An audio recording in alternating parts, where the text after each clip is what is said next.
Hi, it's Brody here again. I've done some writing just now and I'm going to read you the writing, and hopefully the words will enter your brain and filter through your consciousness. And whilst they might piss you off a little bit, hopefully they might make you feel a little bit better and help gain some perspective, insight, and a kind of philosophical and emotional locus to this fucked up and absurd situation we're all in. It's titled Defining Contraindications and Consequences Using Criminological Demographic Selection with a View to Enhanced Understanding and Collective Recovery. This should initially be a fairly straightforward process for the various parties involved in parasitically leeching off my family and loved ones, leading, with any luck, to a proportionate reduction in feelings of persecution and victim consciousness. The crimes committed against my family and I typically fit into three broad categories. For the first part of this therapeutic methodology, I'd ask those relevant persons to please select which of the below criminal activities best describes your interactions with my family and I for the purposes of this process, since I was born on the 28th of June 1986. First section A is sexual violence, assault and humiliation. To my knowledge, there's many people who've been involved in rapes and sexual assaults, at times involving several rapists, including paedophiles, therefore in some circumstances constituting gang rape in both institutionalised and in more casual, informal domestic settings, as well as trafficking offences, forced prostitution and degrading sexual humiliation designed to cause abject misery and suffering. People who fit the descriptive factors outlined here do also encompass those who are currently or have historically aided and abetted, facilitated and enabled these incidents to be successfully undertaken in whatever relevant logistical context deemed necessary by the ringleaders and main perpetrators. Murders, attempted murders, mutilations, physical torture and graphic abuse and severe bodily harm. There have been multiple murders, attempted murders and instances of severe and protracted physical abuse and assaults of a particularly graphic and harrowing nature committed against my family and I over the last 39 years. These have caused excruciating and visceral agony, as well as life-changing and permanent physical and psychological harm to both the survivors as well as the deceased, and have also affected the friends, loved ones and relatives of both the deceased and those who have survived the litany of deplorable, sickeningly depraved crimes committed against my family and I, who continue to suffer immeasurably and live in a perpetual state of fear, vulnerability and extreme danger at present, with starvation and revolting forms of physical assault and degrading and humiliating emotional abuse occurring currently being commonplace. Again, all those who have provisioned, assisted and facilitated these crimes are also included within the scope of Section B, although some will have played a more significant role than others.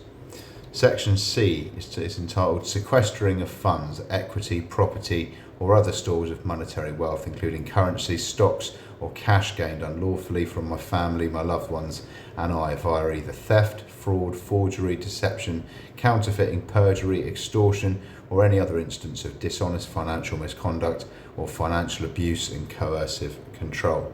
There has been, during the course of my life, vast quantities of money which has been fraudulently obtained by both degenerate thieves as well as organised criminals. These funds have also been disseminated to a broader network of accomplices. Many of these criminals live in relative comfort and luxury due to the financial freedom they have obtained by virtue of their various roles undertaken with a motive to relieve my family, loved ones and I of exorbitant quantities of wealth, ranging from lottery winnings to inheritance, as well as coercive financial abuse, resulting in victims living in relative poverty despite receiving remuneration for their paid work. As with demographics A and B above, there have also been numerous accountancy and financial administration services supplied indirectly but wholly in the knowledge that the action was of an abhorrently immoral, illegal and dangerous nature. Those individuals who may have played a less significant role would and should still be held accountable for their actions and the considerable ensuing damages and the known links to the above two sections. Once and if reading the above, you can clearly assess your own historical role in this liturgy of cruel, repugnant crimes and place you and your cohort's actions into whichever best describes the actions committed against my family, my loved ones and I during the last 39 years. Whether a primary offender or someone who may have played a minor role, the next step of this therapeutic process is to assess yourself under a further two relevant areas. First one is how much money have you made from your involvement in A, B or C? All of the above criminal activities have provided lucrative revenue streams to criminals which have endowed many with considerable personal wealth. It will undoubtedly for some have not come without a guilty conscience or natural feelings of remorse or regret. However, it sadly seems this isn't universal. Whatever you have made, as things stand at present, is yours. I've never known affluence, and neither have some of those who constitute the victims of A, B or C above. Some have literally been starved whilst rich criminals live in luxury, foregoing the impending prosecution. For legal consequences, you may continue to live comfortably. You have not, and without prejudice to any current surveillance operations and other intelligence gathering by American, European or British security services or police, most likely will not ever face the lengthy custodial sentences you would have applied to yourselves had you been duly arrested and charged. There's still a moderate to fair probability that some arrests will be made, but in essence, if having read the above criminologically defined sections and found one or even all of them apply to you, and with credence given to the crushing injustice and daily suffering, with issues ranging from bereavement to ongoing violence, humiliation and abuse still being subjected to the victims of your criminal activities, the fact that you are still at present free to do as you please in an open society should, I hope, with consideration, provide some semblance of relief. My own mental health suffered extensively since I was first placed under section in 2012. I faced a rapid decline when experiencing significant concern for the welfare of child members of my family, as well as facing various terrifying attempts on my life, coupled with what presented to me as a further absurd and abhorrent attempt to extort even more money from my family, who had none left whatsoever, with fraud to relieve us of all we had, having already been orchestrated and committed by the same conglomerate of public and private sector organisations, as well as ruthless, cruel and vociferously evil individuals who were attempting to then extract more wealth from us, which they perceived to be somehow available.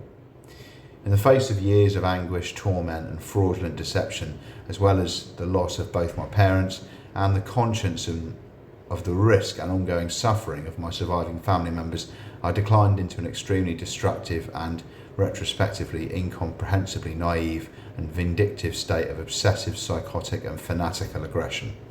I issued threats to everyone who'd killed, raped, tortured and impoverished my family, having tried to frantically gather evidence of the crimes to which I'd been a victim for almost a decade, dodging and diving attempted murders and a concerted cyclopean collaboration to censor, oppress, defame and destroy me. I eventually broke down and began a descent into a type of vapid sociopathic rage, issuing completely unfounded and baseless threats of an extreme nature to all those who had killed and so heartbreakingly hurt, injured and was still, I perceived, causing abject suffering to my totally innocent family members, including children.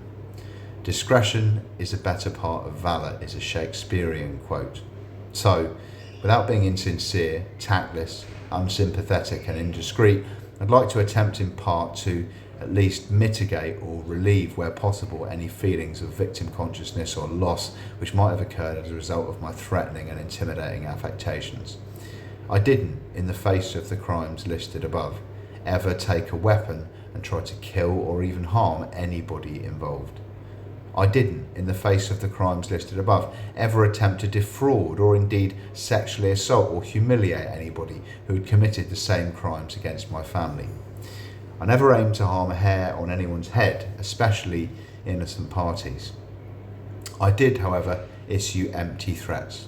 As a penniless, heartbroken, terrified and emotionally deranged man, having been shaped by my experience and crushed by the weight of suppression provided by organisations I perceived to be impossible to challenge, I saw intimidation as my only option for survival and a pathway by which I hoped, engender the moral sensibilities of my multiple opponents if I could become perceived as powerful or well connected. The truth is, I don't know how much damage I caused during this period of several months when I issued aggressive and derisive threats to various different people. People who are large in number, but in fact I could name only a handful. But that is all I did. Lose my resolve, disregard my integrity and honesty, and revert to the last resort of intimidation and coercion to try and protect the innocent, regain what had been taken from us, and prevent further tragic deaths from taking place. On meditation, and with a true holistic understanding of the circumstances at play during the period I became the worst version of myself, I genuinely believe that anyone who has felt frightened by me or at any point considered me to be a person who posed a danger to them or their family, and so feels a sense of victim consciousness, could in fact take some relief from what was, in the cold light of day, a particularly reserved and, although pathetic and dishonourable, somewhat measured reaction on my part. Many other people would not have remained peaceful had they been in my position. Most others would have reacted with physical violence, aggression, and may almost certainly have had the propensity to wish to move towards even a murderous campaign of self-defence and revenge. Such was the extent of the crimes we were a victim to. To whoever I may have hurt, harmed, frightened, or intimidated, I don't expect an apology to ever be considered on any level. That's not what this is. But I do think that with the conceptual and contextual perspective, the feelings of having been intimidated or threatened, and as a victim feeling aggrieved from my actions, could be somewhat mitigated or contextually minimised with a more broad understanding that the severity of the crimes committed against us pales in insignificance when compared to what I eventually resorted to becoming. Resorting to saying, "I'm going to get you if you don't leave us all alone," is not the crime of the century. It's not something which I often thought would even be believed by the network of criminals who destroyed my family and my life. You are victims of a crime of significantly minor proportions when viewed comparatively to those which motivated it. I appreciate this may seem extremely jarring and difficult to comprehend initially, but my desire is to reduce suffering and fear in those I may have disproportionately assaulted with my triad of malintent and aggression. Having done this, I'd then like to provide a space where, having lowered myself to the level of my oppressors, having in turn taken on their worst characteristics, we can both recover from our collective errors, and whilst there are some wounds that will always leave a scar, provide a vehicle for peace and reconciliation to flourish. I just want the suffering and the injustice to stop. I've been a proponent and an exponent of severe injustice by virtue of my threatening intent, but with due consideration of the circumstances and after attempting to empathise with my opponents, the remedial nature of who I became versus who I could and many would, and many might rationally argue should have evolved into, in the face of such overbearing and didactic evil being directed towards innocence, therein lies a great differential. It's in that space between what I could and what most would have done in my position, and all that I actually did in the end, that there is, I believe, a psychological and emotional place for those I may have frightened to feel less wounded, less crestfallen, and ultimately reduce the suffering mentally of what might have felt like a time of extreme frantic stress and worry for those who may have taken my warped and distorted delineation into psychopathic intimidation as a genuine cause for concern. I don't know what the future holds for me. I don't know what effect I may have had on others, and I don't know how to properly express my sentiments, which still hold a great persecution and vehement hate for those who have so cruelly destroyed my family and hurt us in so many different ways, but equally, in the spirit of peace, would like to try where possible to elicit a sentiment of non-violent mutual acceptance of the symbiosis which ultimately led to the worst moral failings expressed by my irrevocably damaged and fractious psyche.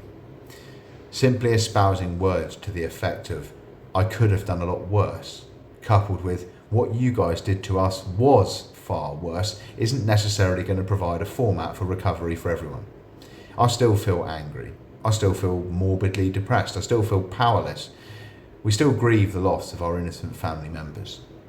Some things will probably never change, but with time and the correctly applied approach, I hope that both myself and even those who may have wronged us with such cruel and visceral manners can find a lasting peace which doesn't involve any further desire for retaliation, vengeance, or the engendering of suffering as a means of release.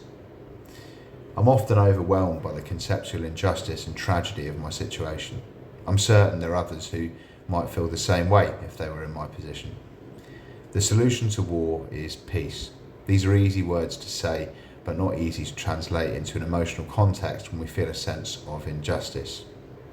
There are people who hate me and people who I will probably always hate too.